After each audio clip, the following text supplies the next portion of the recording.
ಕೊಬ್ಬರಿ ಹಣವನ್ನು ರೈತರ ಖಾತೆಗೆ ಜಮಾ ಮಾಡುವಂತೆ ತಹಶೀಲ್ದಾರ್ ಅವರಿಗೆ ಮನವಿ ನೀಡಿದ ಕರ್ನಾಟಕ ರಾಜ್ಯ ರೈತ ಮೂಲ ಸಂಘಟನೆ. ಕಳೆದ 3-4 ತಿಂಗಳ ಹಿಂದೆಯೇ ಕೊಬ್ಬರಿ ಕೇಂದ್ರಗಳಿಗೆ ಸರಿಸುಮಾರು 30,000 ಮೆಟ್ರಿಕ್ ಟನ್ ಕೊಬ್ಬರಿಯನ್ನು ಮಂಡ್ಯ ಜಿಲ್ಲೆಯಲ್ಲಿ ಖರೀದಿ ಮಾಡಿದ್ದಾರೆ. ಆದರೆ ಇದುವರೆಗೂ ಕೂಡ ರೈತರ ಖಾತೆಗೆ ಹಣ ಜಮೆಯಾಗಿಲ್ಲ. ಪಕ್ಕದ ಜಿಲ್ಲೆ ತುಮಕೂರಿನಲ್ಲಿ ಈಗಾಗಲೇ 3 ಹಂತದಲ್ಲಿ ರೈತರ ಖಾತೆಗೆ ಹಣವನ್ನು ಜಮಾ ಮಾಡಿದ್ದಾರೆ.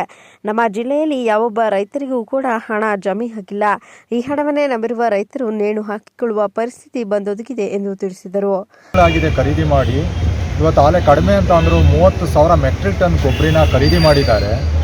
ಅದೇ ಪಕ್ಕದ ಡಿಸ್ಟಿಕ್ಕಲ್ಲಿ, ತುಮಕೂರು ಡಿಸ್ಟಿಕ್ಕಲ್ಲಿ ಆಲೆ 3 ಬಾರಿ ರೈತರ ಖಾತೆಗೆ ಹಣ ಜಮಾ ಆಗಿದೆ.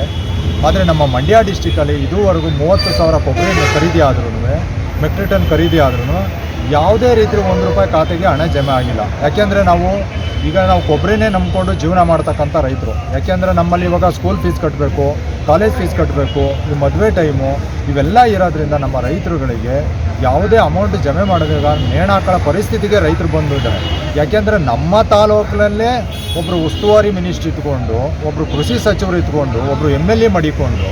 ಈ ಸಂದರ್ಭದಲ್ಲಿ ಖಜಾಂಚಿ ಬೋರೇಗೌಡ, ಸಿದ್ದಲಿಂಗಯ್ಯ, ಚಿಕ್ಕಗೌಡ, ಮಂಜು, ರವಿಕಿರಣ್ ಇತರರು ಉಪಸ್ಥಿತರಿದ್ದರು. ತರುಣ್ ಕುಮಾರ್, ಚಾಮುಂಡಿ ನ್ಯೂಸ್, ಮಂಡ್ಯ ಜಿಲ್ಲೆ.